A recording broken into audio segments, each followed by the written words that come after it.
Hey babes, it's Jenni Procopi from chronicbabe.com, and it's another AWAP Wednesday. If you haven't been with us before, AWAP stands for as well as possible, and in all things Chronic Babe, that's what I wish for you, that you are as well as possible. Welcome to my office. I get a ton of questions from y'all all the time about how do I run a business while I have chronic illness? How do I make it work? How do I stay motivated? So today I thought I'd give you a little bit of a tour and talk to you about some of the things that I think it takes to be a successful home-based business owner if you have chronic illness. Here's the question I got today that I wanted to answer that kind of sparked a lot of thoughts that I had to gather a bunch of ideas for you. Here's what she says. Dear Jenni, how do you stay motivated? I know there are lots of forums for people who are self-employed and work from home, and they have great tips. But having a chronic illness adds an extra dimension of complexity to setting up and running your own business. So I would really appreciate hearing about your own experiences.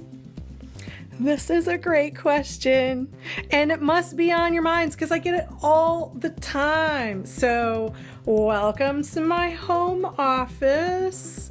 You're getting like a 180-degree view right now. I'm going to take you on a little tour. I've got 5 things I want you to think about when it comes to starting your own business from home when you have chronic illness. They actually apply to everyone, but I'm going to talk about them specifically as they apply to those of us with chronic illness. The first thing you need to remember is that you need a door. If you think you can run your home-based business on your dining room table, go for it, I guess, but I have not found that it is successful. For me, my dining room table is often taken over by crafts, by meals, by cooking, by various cooking machines and implements. And while I have a really chilled out, cooperative partner who is cool with that, if that's what happens, I don't like having all that crap all over the table all the time. And how are you supposed to concentrate on your work if right in front of you there's a crock pot boiling and right behind you is a pile of laundry? I mean, that's just not gonna work. A lot of us cannot stay undistracted with that kind of scenario. You need a separate space that's just for your work. Even if it's a corner of a room that doesn't get used that often, you need a separate space that you designate as work. If you're in the US, this is actually part of tax law because you're gonna file tax return and claim that space. Now, I'm not a tax attorney or CPA, so don't take my word for it. Just telling you based on 13 years of experience, you need your own space that is cleanly defined. So my space is very cleanly defined. It is this office. This is where I work. It is, a couple hundred feet. Some folks email me and ask what motivates me to keep the business going, and I gotta tell you, some days it's fear. When you have a ton of bills piling up, whether they're personal or professional or medical or whatever, you've got to pay those bills. And if you're not making enough money, that is a motivator. That will kick your ass into gear. Now, that is not the healthiest motivator. I'll talk in a minute about another motivator called passion that I think makes a lot more sense. You need discipline. I run a pretty tight ship around here at Chronic Babe HQ. I have a company manual for me. Has a personnel policy, my mission, vision, and values, policies about sick time, work time, time taken off, all kinds of stuff. And it really helps me keep in line. It helps me remember on those days when I feel like crap and I'm in my pajamas, I'm still running a business. I'm not goofing off at home. This isn't a hobby. This is a real business. So having that company manual makes a big difference. I also run a big listserv with tons of friends and colleagues, and we stay in touch all the time, and that way I don't feel super disconnected, because as someone working from home, and then as someone who works from home and is sometimes sick when I want to be out working with other people, like at coffee shops or meetings, if I have to miss those, it's a bummer and I feel disappointed. So having a really huge network of people that I can rely on by email, phone, whatever, text messaging, IMing, that is a godsend. That's a real lifesaver. It keeps you feeling connected and you learn tons of great stuff. And you need boundaries. You need to turn that email off, or turn off the internet, or turn off your phone, or turn off your fax machine, or turn off your computer, or shut the door on your office, or all of those every day. You need to get your rest. You need to have some kind of boundary between work and home life. That's really hard for us when we work from home to keep that boundary strong, and especially for those of us who are sick, because like for me, I run a really weird schedule. Some days I'm 9 to 6, that's always my goal, but some days if I'm not feeling well, it might be 10 to 8, or it might be 10 to 2, and then 4 to 6, and then 8 to 10. You know, it really depends. So you have to mentally have that boundary and physically set up those boundaries with doors. Talk to your partner or your kids or anybody else you live with. Take the steps you need to have a clear delineation between work and home.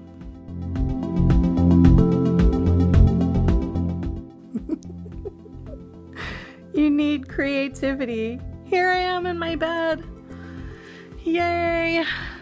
You know, some days I feel so crappy that I have to work from home in bed, and you've got to be creative about those days, because there are going to be days like that where you have to work no matter how shitty you feel. So you got to figure out how you're going to deal with that. Is that you set a timer and you work in bed for 30 minutes and then you get up and try to work at your desk? Is it that you know you need to keep switching locations so you don't fall asleep, and so you work from your bed, from your couch, from your sunroom, from the dining room table, from the office? You bounce around. Maybe you need to go to a coffee shop. Maybe you need to have a friend come over. You've got to get really creative to figure out how you're going to stay motivated and positive on even those worst days. For the most part, my clients are pretty cool with the flexibility in my schedule. There are a few over the years who have really expressed that they want me to be on call for them for a certain period of the day, every day.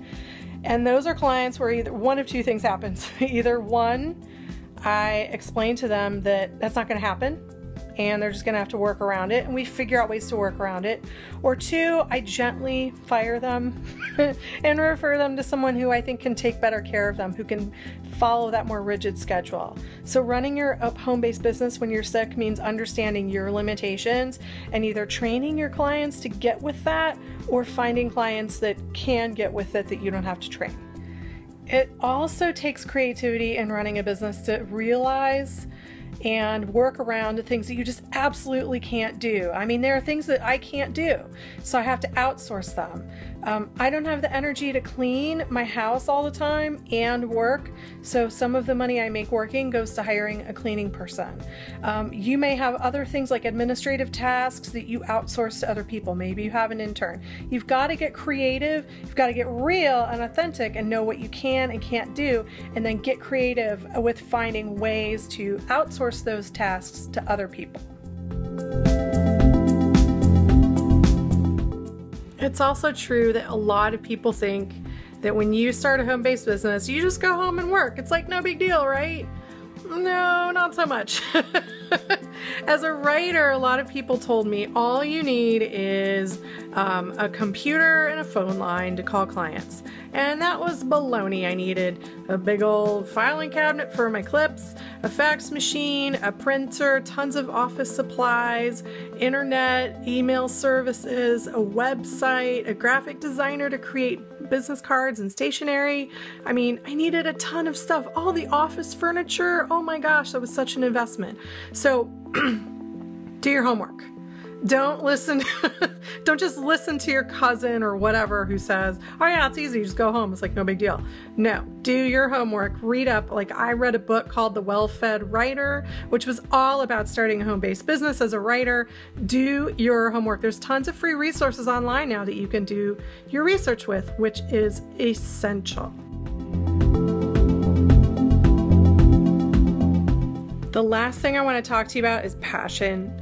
If you don't have passion, if you're not super stoked about the work you're doing, you're not going to make it. And I don't mean to be a doomsday jerk, but seriously, You have to love what you are doing. You have to be passionate about it. You have to be super invested in it. Because there will be days when you feel like shit on toast and you will still have to work to get your deadlines met or to pay the bills that you need to pay. And that will be a non-negotiable for you. So if you firmly believe in the product that you're going to sell or the service that you're going to provide, you are at least halfway there. You've got passion, and that is going to make an enormous difference.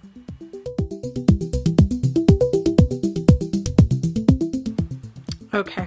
Thanks for coming on this little tour of my office with me while I ranted at you about being professional and being passionate and doing your homework. I'm really passionate about this. I've had my business for 13 years and I've done it the whole time with chronic illness during periods where I could barely walk and periods where I was extremely active. And there's always challenges, whether you're sick or not, but when you're sick, there's more. So do your homework, talk to a CPA, contact SCORE, which is a free program of retirees who help people who want to have businesses. There are tons of resources out there. Do your homework. I believe in you. All right, if you have any other questions, please always feel free to get in touch with me. I would love to answer your questions. If you think I'm a jerk face and that I'm all wrong, definitely tell me in the comments below. And if you are not getting our newsletter every week, I really encourage you to sign up. There's a lot of cool stuff going on and I don't want you to miss out. Okay, until we meet again, be AWAP. Mwah. Beep. And you need boundaries. My finger's right in front of the lens. And you need boundaries.